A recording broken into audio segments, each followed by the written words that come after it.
Assalamualaikum warahmatullahi wabarakatuh. Kami dari kelompok 1 yang beranggotakan saya sendiri, Denny Fabrian. Saya Alia Rahmadani. Saya Dianovi Ananda. Di sini kami akan membuat video untuk memenuhi tugas mata kuliah Integrasi Budaya Melayu Jambi dengan dosen pengampu Bapak Profesor Dr. Andus Sarial, MPD PhD.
nggak mau dimaafin, beri mixu dulu baru dimaafin.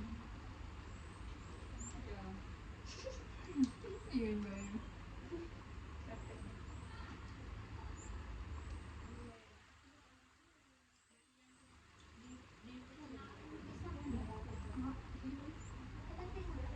Iya, itu pendahuluannya itu loh. Kau dari mana kamu? Dari mana datang? Dari web. Google Translate. Tak, ini. Minta ini. Oh, jadi kau gitu Denny. Kau tak nyari Denny, bukan kau yang nyari Denny. Parah kau ya Denny. Oke. Buka Den. Opening. Oh, opening. Ayo. Nanti aku lewat juga. Boleh. Kamu tuh cowok loh Denny. Aku sakit perut. Assalamualaikum. Kayak mimpinya Sinan anjay. Lah. Sedang tahlilan kematian kan. Cepat Denny, kok HP-an terus kok Denny. Oke, aku minta resume aku. Kita band dulu. Apa kau punya nulis? Tulis tangan. Mana Beethoven? Tulis tangan? Tak ngetik. Oh, benar kamu itu. Win, bagi Win. Ya, 4 assalamualaikum dulu. Assalamualaikum warahmatullahi wabarakatuh. Di sini kami dari kelompok 1. Kami akan membahas artikel materi yang kedua, yaitu dengan judul pengaruh penerapan modul berbasis kearifan lokal terhadap cinta damai karakter siswa sekolah dasar. Dengan saya sendiri, yaitu dengan saya sendiri Dedi Febrian dengan NIM akhir 058. Saya Lea Ramadhani dengan nomor 123. Lagi. Udah lah. Saya Dianovi Ananda dengan akhir NIM 137. Baik, sekian dari kami. Terima kasih. Lawak banget Dedi. Kan tahu lagi marah Bapak. Ini kan itu tombol yang tahu.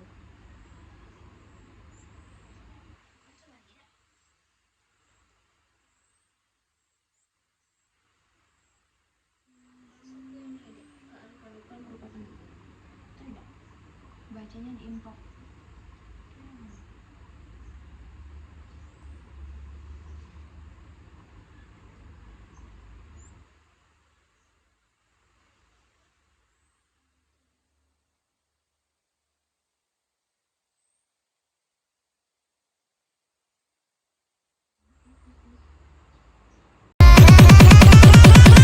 I feel paralyzed.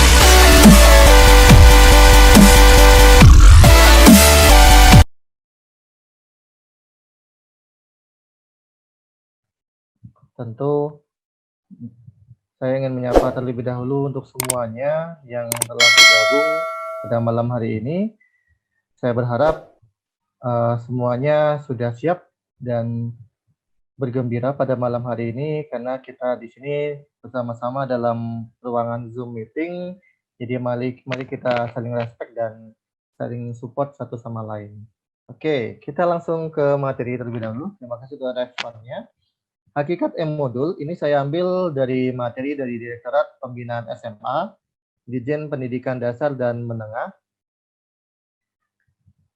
di tahun 2017 ya. Pengertian modul dan E-Modul ya. Jadi ada dua yang kita pahami terlebih dahulu, apa itu modul dan apa itu E-Modul. Modul adalah bahan belajar yang disiapkan secara khusus dan dirancang secara sistematis berdasarkan kurikulum tertentu yang dikemas menjadi sebuah unit pembelajaran terkecil yang dapat digunakan pembelajar secara mandiri untuk mencapai tujuan pembelajaran tertentu yang telah ditetapkan. Tentu di sini Bapak Ibu sudah tidak asing lagi ya, yang namanya modul. Tentu selama masa pembelajaran di sekolah, SD, SMP, SMA, bahkan kuliah itu pasti ada sebuah modul sebagai bahan belajarnya yang dirancang secara khusus dan sistematis. Kemudian, e-modul. E-modul adalah sebuah bentuk penyajian bahan belajar mandiri yang disusun secara sistematis ke dalam unit pembelajaran tertentu yang disajikan dalam format elektronik, di mana setiap kegiatan pembelajaran di dalamnya dihubungkan dengan tautan atau link. Ya, jadi intinya kalau e-modul itu adalah bahan belajar mandiri, sama sistemnya secara sistematis, ya.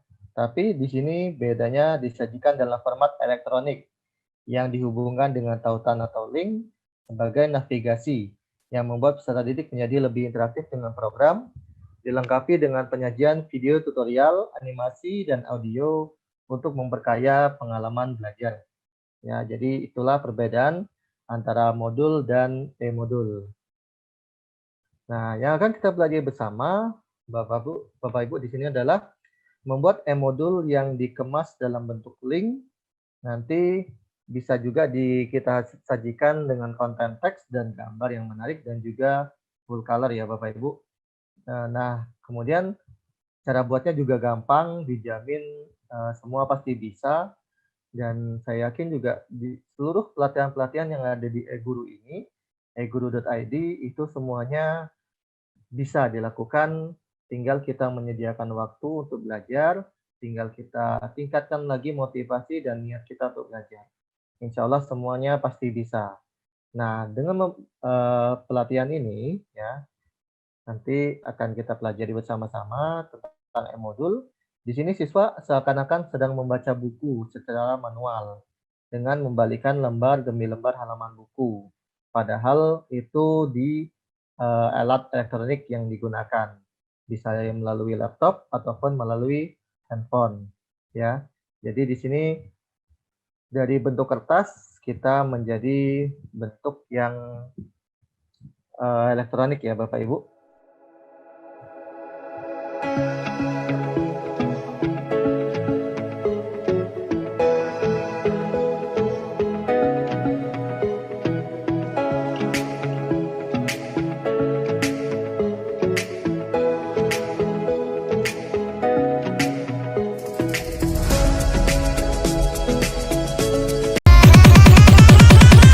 I feel paralyzed.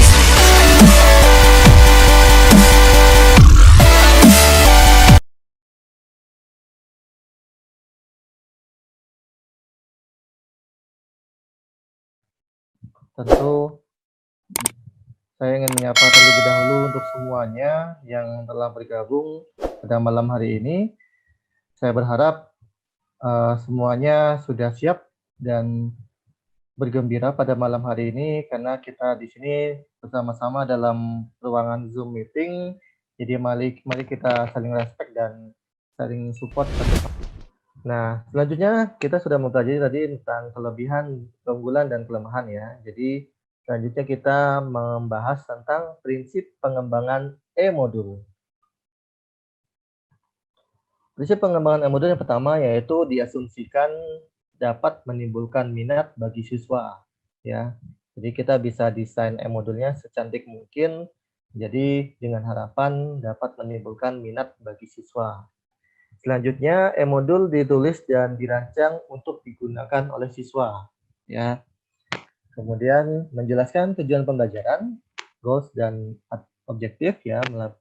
Biasanya kalau e-modul itu ada KI dan KD dan juga tujuan pembelajaran. Kemudian disusun berdasarkan pola belajar yang fleksibel. Ya, jadi tidak terkait dengan waktu. Jadi siswa dapat belajar kapanpun dan dimanapun. Selanjutnya, prinsip pengembangan e-modul adalah disusun berdasarkan kebutuhan siswa yang belajar dan pencapaian tujuan pembelajaran. Selanjutnya, untuk e-modul sendiri haruslah berfokus pada pemberian kesempatan bagi siswa untuk berlatih. Makanya di situ nanti kita bisa sisipkan di situ tugas-tugas ataupun latihan bagi siswa. Kemudian mengakomodasi kesulitan belajar, memerlukan sistem navigasi yang cermat, selalu memberikan rangkuman. Jadi nanti jangan lupa di e-modul kita berikan juga rangkuman Kemudian gaya penulisan bahasanya komunikatif, interaktif, dan semi formal ya. Jadi bahasanya tuh harus komunikatif dan juga semi formal. Karena e-modul ini juga dengan bahasa yang interaktif dan juga semi formal juga tentu akan memberikan kesan yang positif bagi siswa untuk mempelajari e-modul. Selanjutnya, e-modul dikemas untuk digunakan dalam proses pembelajaran. Ya, jadi dalam proses pembelajaran kita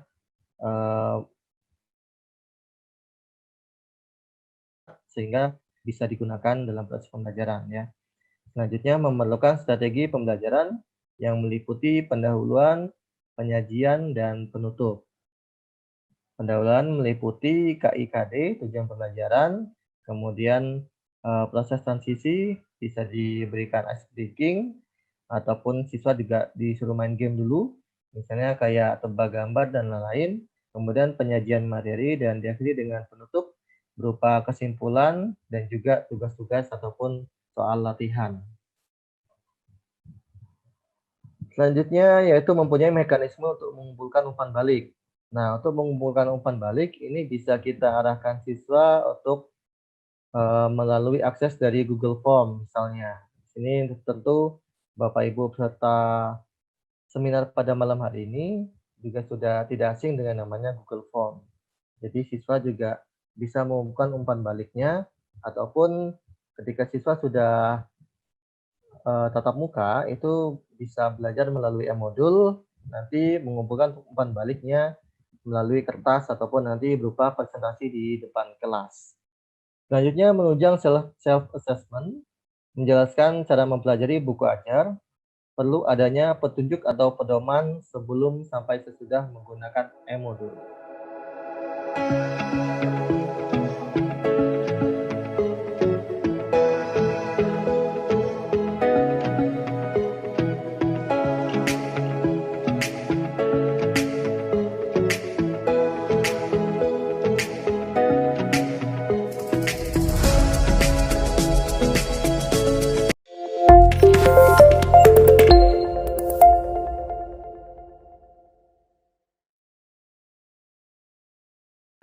Keuntungan menggunakan e-modul. E-modul merupakan modifikasi dari modul konvensional dengan memadukan pemanfaatkan teknologi informasi, sehingga modul yang ada dapat lebih menarik dan interaktif. Karena dengan e-modul kita dapat menambah fasilitas multimedia seperti gambar, animasi, audio, dan video. Kita juga dapat menambahkan fasilitas seperti tes atau evaluasi interaktif sehingga siswa lebih dapat berinteraksi dengan sumber belajarnya. Kelebihan e-modul. Kelebihan e-modul dibandingkan dengan modul konvensional antara lain: yang pertama, lebih menarik karena dapat dilengkapi dengan fasilitas multimedia seperti gambar, animasi, audio, dan video.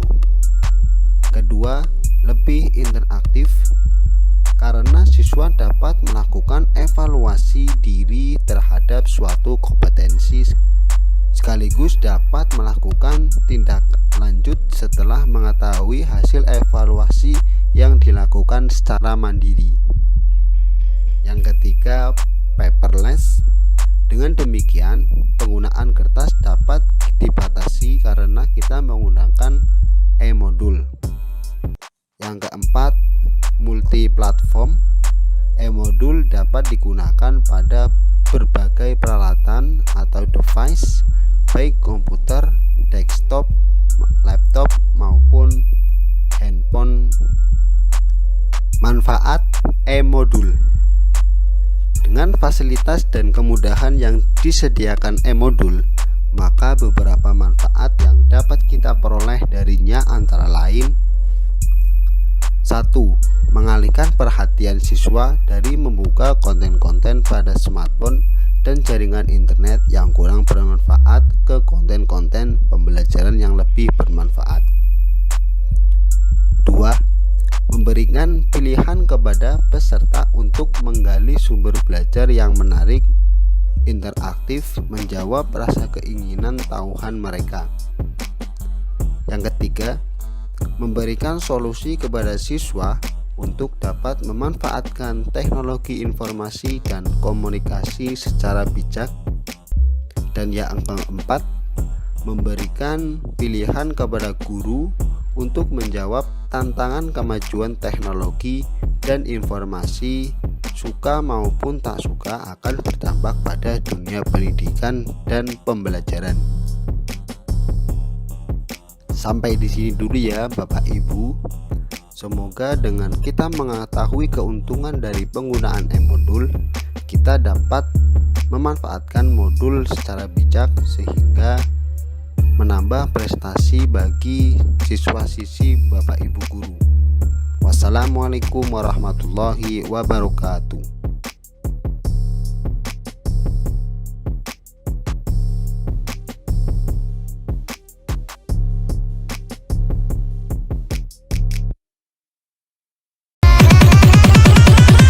I feel paralyzed.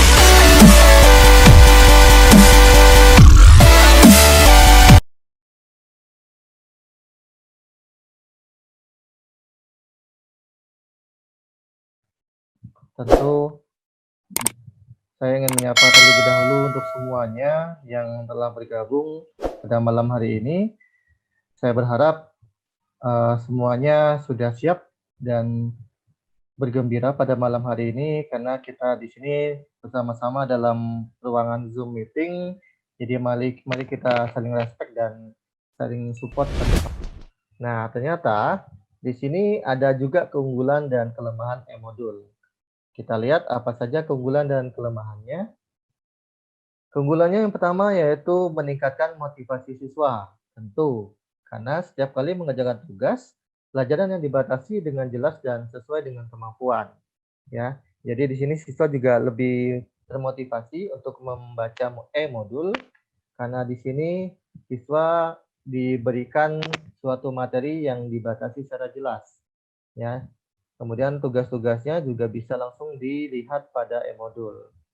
Nah, setelah dilakukan evaluasi, guru dan siswa mengetahui benar bahwa pada modul yang mana siswa telah berhasil dan pada bagian modul yang mana mereka belum berhasil. Ya, jadi itu salah satu keunggulannya. Kemudian, keunggulan yang selanjutnya yaitu bahan pelajaran terbagi lebih merata dalam satu semester. Nah, ini kan biasanya satu modul itu satu materi. Jadi, pembagian bahan pelajaran juga lebih merata dalam satu semesternya. Selanjutnya, pendidikan lebih berdaya guna karena bahan pelajaran disusun menurut jenjang akademik. Tentu secara yang biasa kita ketahui untuk e-modul biasanya langsung ada kelasnya ya Bapak Ibu. Misalnya kelas 5 semester 1, kemudian kelas 9 semester 1, kelas 10 semester 2 kayak gitu. Jadi dia sudah disusun berdasarkan jenjang akademiknya dan juga dalam setiap semesternya. Kemudian penyajian yang bersifat statis pada modul cetak dapat diubah menjadi lebih interaktif dan lebih dinamis. Ya, jadi memang di situ proses pembelajaran jadi lebih interaktif. Jadi nggak seperti siswa membaca buku, tidak bisa diapa-apain, hanya bisa dibaca saja. Tapi dengan e-modul itu prosesnya bisa menjadi lebih interaktif dan juga lebih dinamis. Selanjutnya, unsur verbalisme yang terlalu tinggi pada modul cetak dapat dikurangi dengan menyajikan unsur visual dengan penggunaan video tutorial. Nah, salah satu kelebihan e-modul yang nanti akan saya tunjukkan itu juga bisa dikurangi unsur verbalisme, tulisan-tulisan. Jadi di situ kita bisa menyisipkan sebuah video, ya.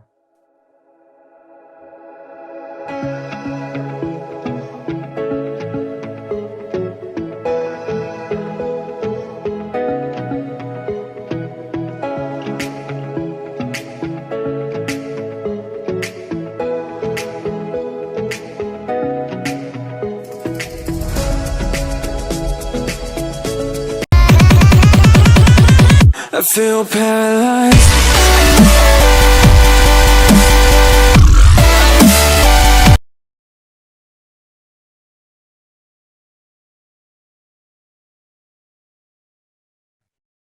tentu saya ingin menyapa terlebih dahulu untuk semuanya yang telah bergabung pada malam hari ini. Saya berharap semuanya sudah siap dan bergembira pada malam hari ini karena kita di sini bersama-sama dalam ruangan Zoom meeting. Jadi mari kita saling respect dan saling support satu sama lain ya.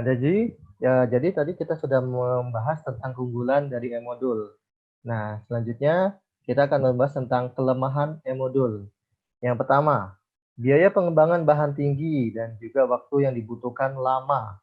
Ya, mengapa biaya pengembangan bahan tinggi? Itu karena memang kita harus secara cermat menyusun e-modul. Bagaimana caranya sebuah e-modul itu memiliki tampilan yang unik, menarik, dan juga cantik di mata. Jadi, siswa juga ketika melihat tampilan e-modul yang berwarna-warni, itu juga mereka saya yakin bisa lebih tertarik juga untuk membacanya dibandingkan dengan modul biasanya yang berupa kertas, itu kan biasanya cuma hitam di atas putih saja. Nah, berbeda dengan e-modul, kita bisa mendesain e-modul itu dengan secara full color, bahkan seperti tampilan di PowerPoint juga kita bisa membuatnya. Nah, memang dibutuhkan waktu yang lama. Karena apa? Karena kita memang memikirkan setiap detailnya. Apa yang kita berikan pada materi di e-modul itu perlu kita perhatikan juga. Bagaimana caranya? Di situ langsung memfasilitasi siswa untuk belajar secara mandiri. Kemudian, kelemahan yang kedua adalah menentukan disiplin belajar yang tinggi yang mungkin kurang dimiliki oleh siswa pada umumnya dan siswa yang belum matang pada khususnya. Nah, ketika disiplin belajar ini memang kita juga ini ya tidak memungkiri juga bahwa memang ketika seseorang memang pengen belajar apapun itu medianya, baik itu media cetak ataupun media elektronik, itu juga membutuhkan disiplin belajar yang tinggi ya, yang mungkin kurang dimiliki oleh siswa pada umumnya dan juga siswa-siswa yang belum matang. Maksudnya di sini mungkin siswa-siswa yang belum terlalu mengerti bagaimana cara memakai teknologi, khususnya ketika dia menggunakan laptop, itu juga mungkin siswanya belum bisa untuk mengoperasikan. Meskipun itu sifatnya untuk e-modul tadi yang kita pelajari adalah user friendly ya, tapi tetap dia ada tingkatannya, jadi nggak bisa digunakan oleh semua orang tentunya. Kemudian kelemahan selanjutnya itu membutuhkan ketekunan yang lebih tinggi dari fasilitator untuk terus memantau proses belajar siswa. Nah, jadi di sini guru ataupun dosen ataupun fasilitator di sini dituntut terus memantau proses belajar siswa, terus memberikan motivasi dan konsultasi secara individu setiap waktu ketika siswa membutuhkan.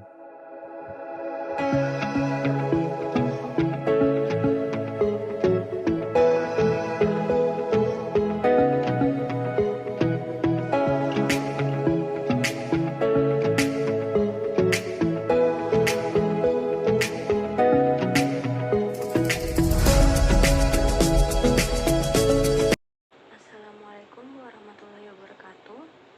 Yang terhormat dosen pengampu Ibu Dr. Hajah Samsul Susilawati MPD selaku dosen mata kuliah pengembangan media dan bahan ajar. Di sini saya akan mempresentasikan materi tentang pengembangan dan pemanfaatan media cetak, modul, handout, dan lembar kerja siswa atau LKS dalam pembelajaran.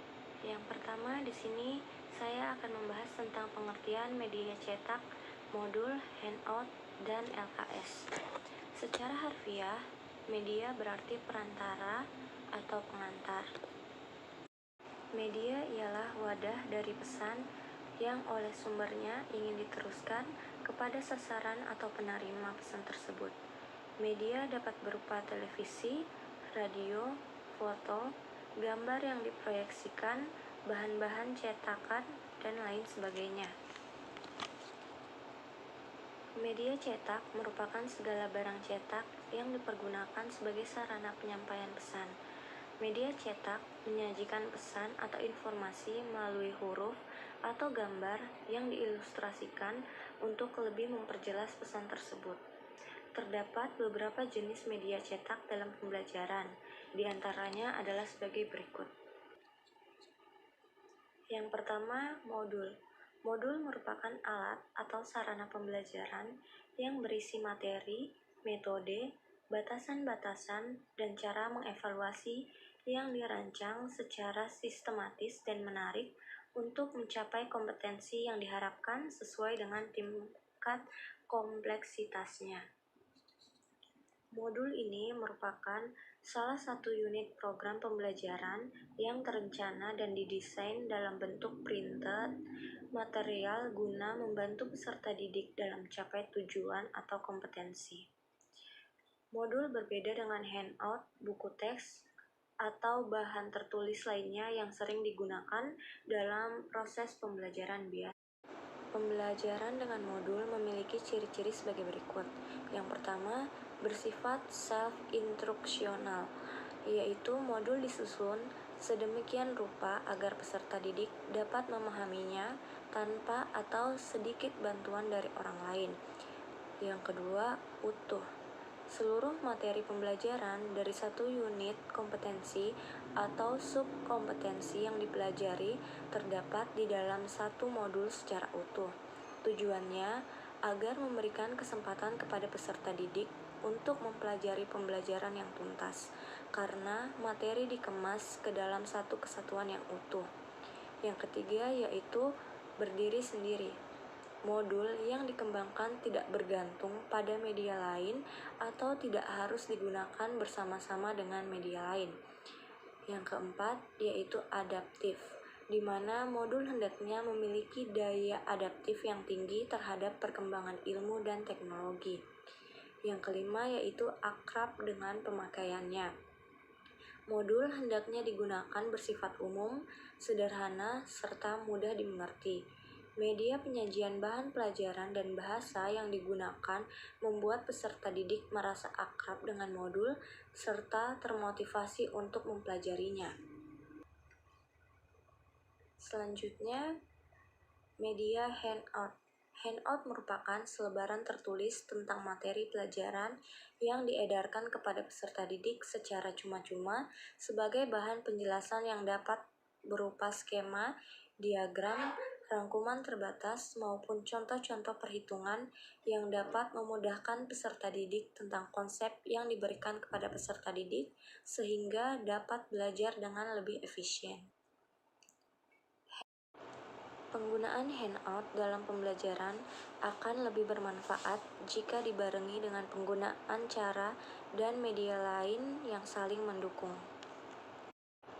Yang media terakhir yaitu lembar kerja siswa atau LKS.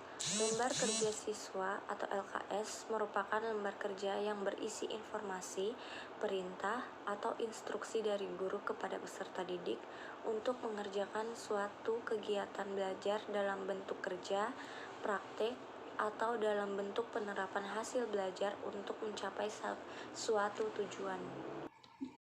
Lembar kerja siswa memiliki setidaknya 4 fungsi, yaitu sebagai bahan ajar yang dapat meminimalkan peran pendidik namun memiliki peran agar peserta didik lebih berperan aktif. Yang kedua, sebagai bahan ajar yang mempermudah peserta didik untuk memahami materi yang diberikan. Yang ketiga, bahan ajar yang ringkas dan kaya tugas untuk berlatih, memudahkan pelaksanaan pengajar kepada peserta didik. Pembahasan selanjutnya tentang pengembangan dan pemanfaatan media cetak, modul, handout, dan lembar kerja siswa atau LKS dalam pembelajaran. Secara garis besar, pengembangan media pembelajaran terdiri atas 3 langkah besar yang harus dilalui, yaitu kegiatan perencanaan, produksi, dan penilaian. Dalam pengembangan media pembelajaran berbasis cetak atau printout dalam bentuk teks dan ilustrasi ini perlu diperhatikan keberagaman peserta didik, di mana terdapat peserta didik yang mungkin memiliki perbedaan dalam kemampuan berbahasa, sehingga media pembelajaran dibuat bersifat lebih user-friendly atau mudah dipahami peserta didik. Yang pertama adalah pengembangan dan pemanfaatan modul dalam pembelajaran. Mengembangkan modul berarti mengajarkan suatu mata pelajaran melalui tulisan. Oleh sebab itu, prinsip-prinsip yang digunakan dalam mengembangkan modul sama dengan yang digunakan pada pembelajaran biasa. Hanya saja bedanya adalah penggunaan bahasa yang bersifat setengah formal dan setengah lisan, bukan bahasa buku teks yang bersifat formal. Terdapat 3 teknik yang dapat dipilih dalam menyusun modul. Ketiga teknik ini menurut Sungkono dan kawan-kawan yaitu menulis sendiri, pengemasan kembali, informasi, dan penataan informasi, di mana menulis sendiri ini guru dapat menuliskan sendiri modul yang akan digunakan dalam proses pembelajaran. Sedangkan pengemasan kembali informasi, guru tidak menulis modul sendiri, tetapi memanfaatkan buku-buku teks dan juga informasi yang telah ada di pasaran untuk dikemas kembali menjadi modul yang memenuhi karakteristik modul yang baik. Sedangkan penataan informasi, dalam penataan informasi ini tidak ada perubahan yang dilakukan terhadap modul yang diambil dari buku teks, jurnal ilmiah, artikel, dan lain-lain. Dengan kata lain, materi-materi tersebut dikumpulkan, digandakan, lalu digunakan kembali. Dalam mengembangkan modul, diperlukan komponen-komponen tertentu, yaitu yang pertama adalah lembar Prancis yang berisi ISBN, daftar isi, daftar gambar, hak cipta, penerbit, dan tahun penerbit.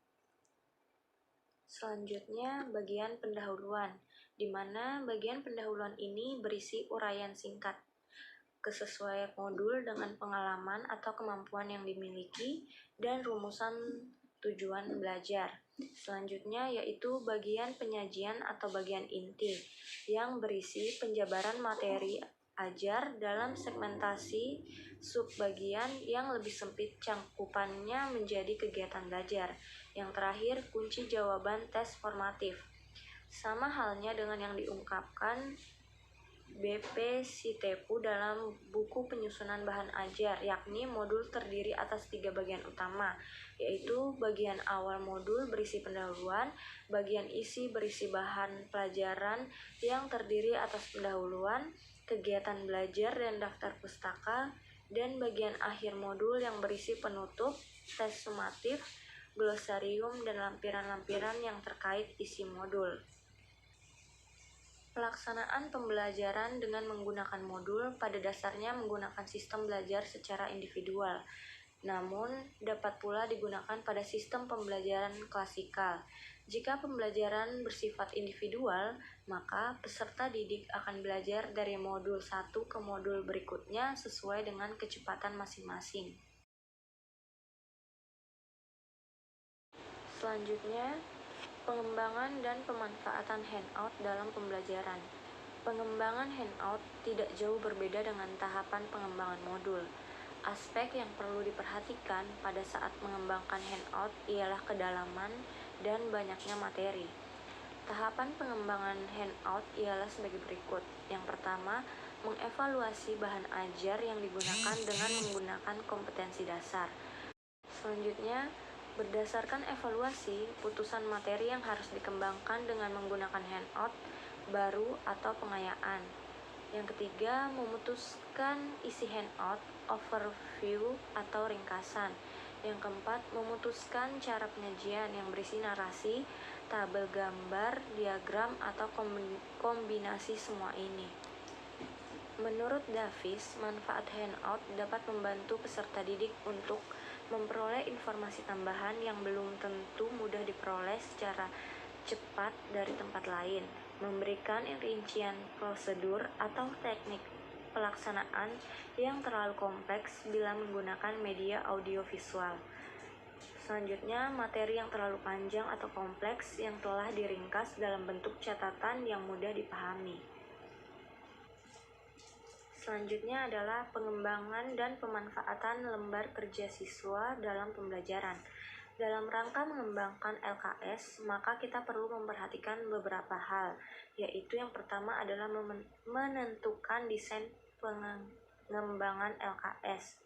Yang kedua adalah langkah-langkah pengembangan LKS, yaitu menentukan tujuan pelajaran yang akan di breakdown dalam LKS, di mana pada langkah pertama ini kita harus menentukan desain menurut tujuan pembelajaran yang kita acu. Perhatikan variabel ukuran, kepadatan halaman, penomoran halaman, dan kejelasannya. Yang kedua yaitu pengumpulan materi. Dalam pengumpulan materi ini, hal yang perlu dilakukan adalah menentukan materi dan tugas yang akan kita masukkan ke dalam LKS. Yang terakhir adalah penyusunan elemen, di mana pada bagian inilah saatnya kita mengintegrasikan desain atau hasil dari langkah pertama dengan tugas sebagai hasil dari langkah kedua. Hampir setiap mata pelajaran menggunakan LKS. Dalam proses pembelajaran, tujuan penggunaan LKS dalam proses pembelajaran adalah sebagai berikut, yaitu memberikan pengetahuan, sikap, dan keterampilan yang perlu dimiliki oleh peserta didik. Lalu, mengecek tingkat pemahaman peserta didik terhadap materi yang disajikan. Dan yang terakhir adalah mengembangkan dan menerapkan materi pelajaran yang sulit disampaikan secara lisan. Cukup sekian materi yang dapat saya sampaikan, kurang dan lebihnya mohon dimaafkan. Wassalamualaikum warahmatullahi wabarakatuh. Jadi di sini kita membahas tentang pengaruh penerapan modul berbasis kearifan lokal terhadap cinta damai, karakter siswa sekolah dasar. Nah, di sini dari jurnal ini tujuan penelitiannya adalah untuk membandingkan penerapan modul cetak dan modul elektronik berbasis kearifan lokal. Yang tadi untuk melihat indikator karakter cinta damai. Jenis penelitian ini adalah penelitian kuantitatif. Penelitian ini menggunakan sampel sebanyak 44 siswa kelas 5A dan kelas 5B di SDN 76 1 Sungai Buloh. Analisis data menggunakan statistik deskriptif dan inferensial karakter mahasiswa tersebut. Karakter cinta damai siswa dengan penerapan modul dominan berada pada kategori sangat baik, sedangkan karakter cinta damai siswa dengan penerapan modul cetak dominan baik.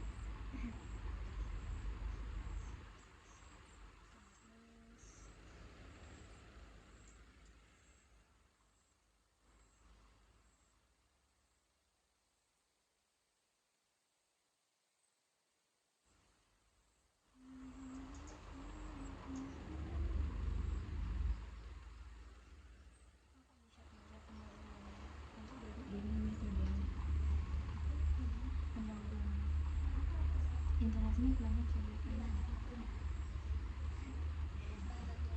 Aku bingung ya, dari sini kok mana sih? Belajar kelihatan aja. Belajar kelihatan aja. Ya udah sini saya mengambil nilai itu. Iya, dari sini semua. Kearifan lokal merupakan suatu kebiadaban atau tradisi yang dilakukan oleh masyarakat setempat. Setuju dengan Beratan 2016 Guarso, Sumardoko, dan katamu suruh gede-gede. Salah konsentrasinya. Pelan-pelan. Kearifan lokal merupakan semua tradisi yang ada pada masyarakat Indonesia. Suatu kebiasaan atau tradisi mempunyai nilai tersendiri, baik itu nilai sosial, agama, ekonomi, atau nilai lainnya. Oleh karena itu, perlu adanya komunikasi untuk menyebarkannya. Memasukkan materi kearifan lokal ke dalam pembelajaran di bidang pendidikan untuk mengambil nilai kearifan lokal sejalan dengan Fajari 2014, Mahayani 2016, Lasi dan Sudarsana 2018. Nilai kearifan lokal diimplementasikan dalam pembelajaran karena memiliki sumber belajar berbasis budaya dan juga nilai-nilai karakter untuk membentuk pribadi yang tangguh dan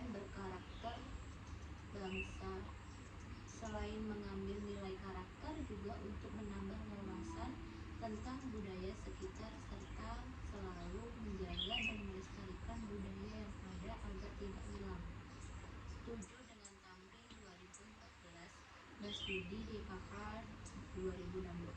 Menjaga dan melestarikan kearifan lokal agar tidak hilang dan punah. Penelitian sebelumnya dilakukan sesuai dengan fokus dilakukan oleh Hilda 2016, Parmita 2022.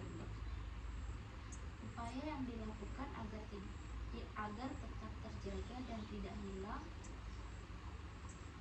adalah kearifan lokal mengubah padi terintegrasi dalam pembelajaran di sekolah. Kearifan lokal mengubah padi cocok dalam kaitannya dengan pembelajaran karakter peserta didik. Sejalan dengan itu, Wibowo Wasito dan Setyowati 2012, Subali Sopyan dan Elianawati 2015 menyebutkan kearifan lokal yang ada di masyarakat Indonesia berperan dalam membangun karakter suatu bangsa seperti gotong royong, beragama, toleransi, dan lain sebagainya. Karakter tidak terbentuk dengan sendirinya, melainkan harus ditanamkan dan dibentuk agar menjadi bangsa yang bermartabat. Untuk memodernisasi karakter peserta didik melalui pendidikan. Oleh karena itu, dari pentingnya penanaman karakter pada peserta didik, salah satunya adalah menanam karakter cinta damai. Menanamkan karakter damai pada peserta didik penting dilakukan untuk menciptakan lingkungan yang aman, tentram, harmonis, dan jauh dari kekerasan, kerusakan, dan pertengkaran. Kita tahu banyak anak sekolah yang sering membuat keributan dan merusak barang-barang di sekitar.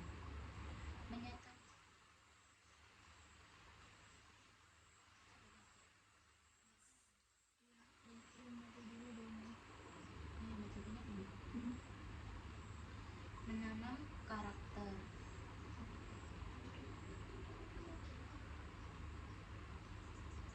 Menerapkan karakter cinta damai dalam pembelajaran di sekolah menjadi tantangan baru bagi setiap seorang pendidik atau guru. Integrasi nilai karakter cinta damai dalam pembelajaran hendaknya dilakukan dengan mengembangkan instrumen pembelajaran.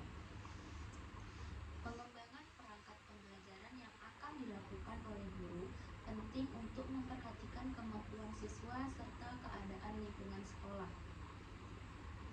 Banyak guru yang belum mengintegrasikan kearifan lokal dalam pembelajaran dengan alasan tidak mengetahui kearifan lokal di lingkungannya sehingga menyulitkan pengembangan bahan ajar berbasis kearifan lokal.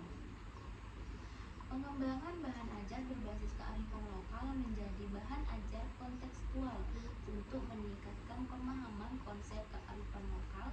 Bahan ajar ini dapat berbasis elektronika dan cetak. Bahan ajar berguna untuk memudahkan guru dalam proses pembelajaran.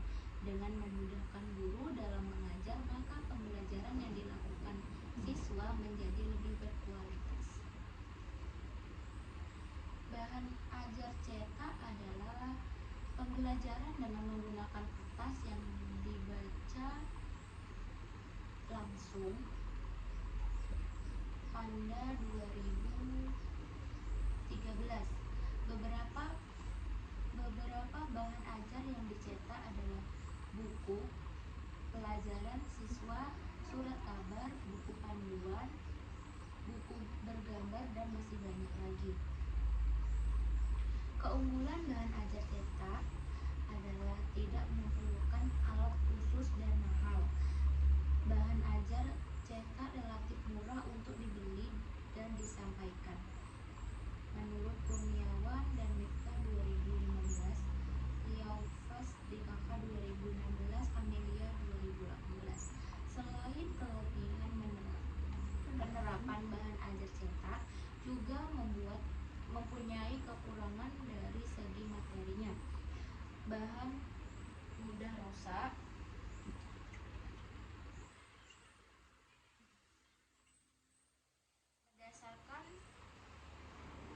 Berdasarkan rekam jejak digital, banyak guru yang telah menerapkan bahan ajar baik elektronik maupun cetak dengan keadaan sarana prasarana sesuai dengan lingkungan pendidikan masing-masing.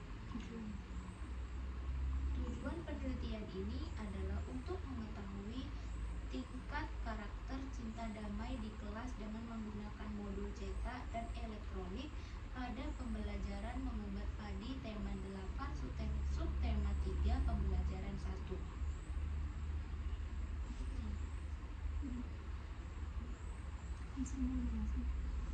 Instrumen penilaian menggunakan kuesioner.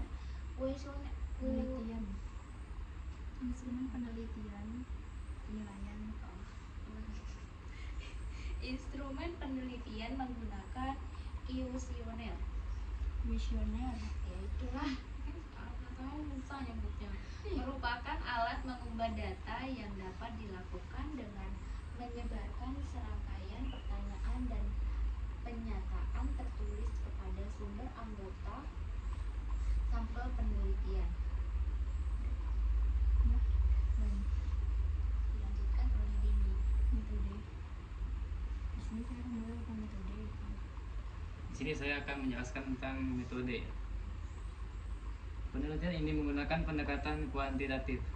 Penelitian kuantitatif merupakan suatu proses pencarian pengetahuan yang menggunakan data berupa angka-angka sebagai alat untuk mencari informasi tentang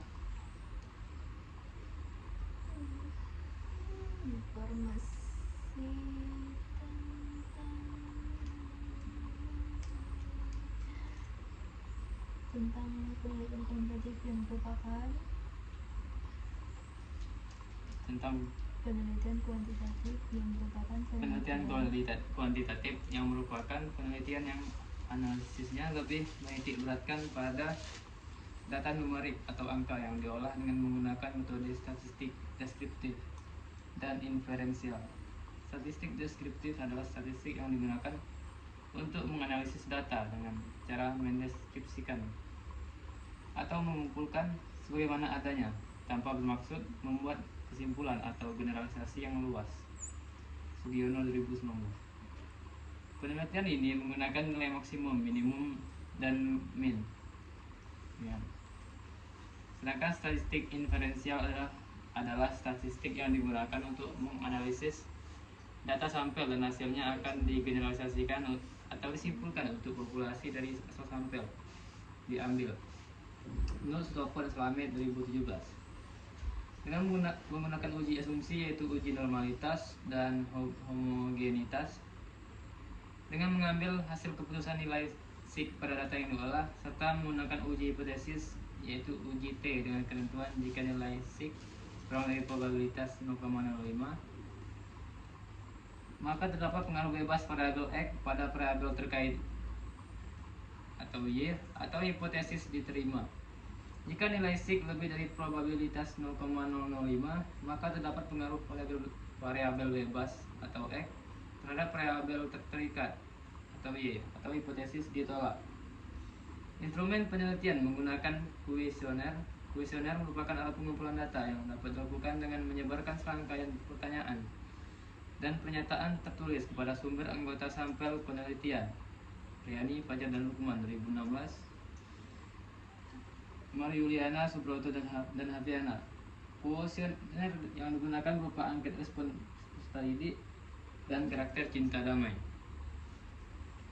Dengan jumlah pertanyaan valid sebanyak 16 pertanyaan, sedangkan untuk reliabilitas dihitung menggunakan rumus Cronbach alpha. Setelah instrumen diuji dan dianalisis, reliabilitasnya diperoleh koefisien reliabilitas angket respon sebesar 0,680 dan untuk karakter cinta damai sebesar 0,610, sehingga dapat disimpulkan bahwa instrumen tersebut reliable. Bentuk angket yang digunakan adalah angket tertutup, yaitu pada setiap pertanyaan atau pernyataan telah disediakan sejumlah pilihan jawaban untuk dipilih responden dengan menggunakan kategori skala penilaian Likert 5. Skala Likert dengan jenis skala sangat setuju atau SS setuju S, tidak yakin N, tidak setuju TS, dan sangat setuju STS. Pada setiap soal positif pada instrumen yang mempunyai nilai SE sama dengan 5, S sama dengan 4, N sama dengan 3, TS sama dengan 2, dan STS sama dengan 1. Skor tersebut dibalik untuk nilai pada item pertanyaan negatif.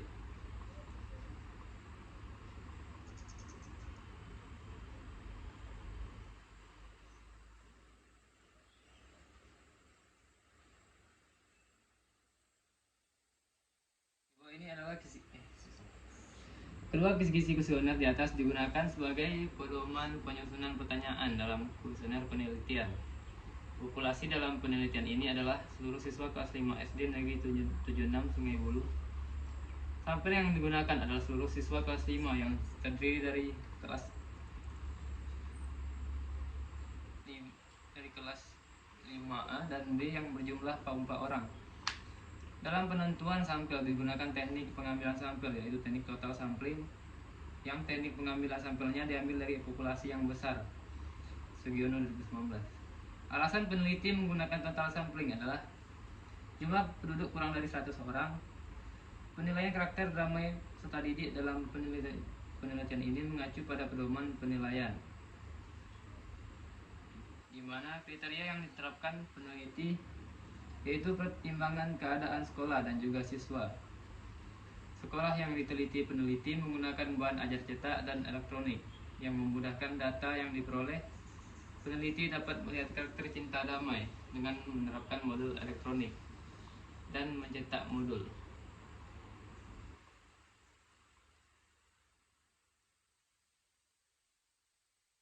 Penerapan modul elektronik berbasis kearifan lokal membuat padi dengan penerapan modul cetak pada pembelajaran kelas ini dengan tujuan untuk melihat karakter siswa cinta damai. Kedua bahan ajar tersebut diterapkan pada dua kelas yang berbeda dengan pengolahan data seperti gambar di bawah ini.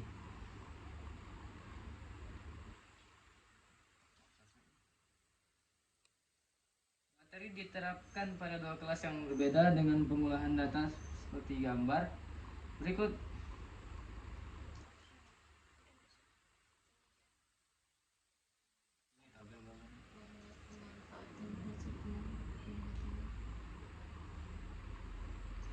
Hasil dan pembahasan.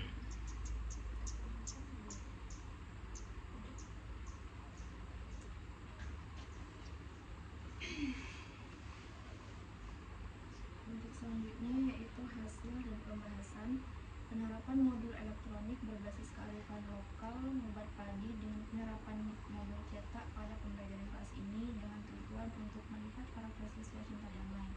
Keduanya mengajarkan tentang materi yang diterapkan pada dua kelas yang berbeda dengan pengolahan data seperti gambar. Berikut adalah tabel statistik deskriptif respon siswa terhadap penerapan modul cetak pokok cinta damai di kelas A secara singkat. Bagian pembahasan hendaknya memuat kemanfaatan hasil penelitian, bukan bagian hasil ulangan. Hasil penelitian dapat dilengkapi dengan tabel, gambar, atau grafik. Istilah penulisan tersendiri untuk memperjelas pembahasan. Hindari menyajikan data serupa dalam tabel terpisah. Analisis harus menjawab kesenjangan yang disebutkan data kualitatif, misalnya hasil wawancara dibahas dalam paragraf. Nah, di sini hasil angket terdapat pada jurnal ini, yaitu respon pelaksanaan modul cetak sebesar 30,43% atau 7 dari 23 siswa masuk dalam kategori sangat baik. Dalam kategori baik diperoleh hasil 34,78% atau 8 dari 23 siswa. Dalam kategori cukup memperoleh hasil 17,39% atau 4 dari 23 siswa. Pada kategori kurang baik memperoleh hasil 13,4% atau 3 dari 23 siswa, dan pada kategori sangat buruk memperoleh hasil 4,34%, 1 dari 23 siswa. Oleh karena itu, dapat dilihat bahwa pada penggunaan modul cetak untuk melihat karakter cinta damai dengan indikatornya kategori baik, dalam hal ini terlihat pada data jumlah siswa yang telah mengisi angket yang berisi beberapa pertanyaan yang telah diolah oleh peneliti dan menghasilkan data mencapai tujuan pembelajaran siswa, bekerjasama meminjamkan sumber belajar, buku tes, kepada anggota kelompok lainnya sesuai dengan yang diharapkan peneliti pada saat penerapan modul elektronik berbasis kearifan lokal terlihat pada respon siswa sesuai pada hasil tabel di bawah ini.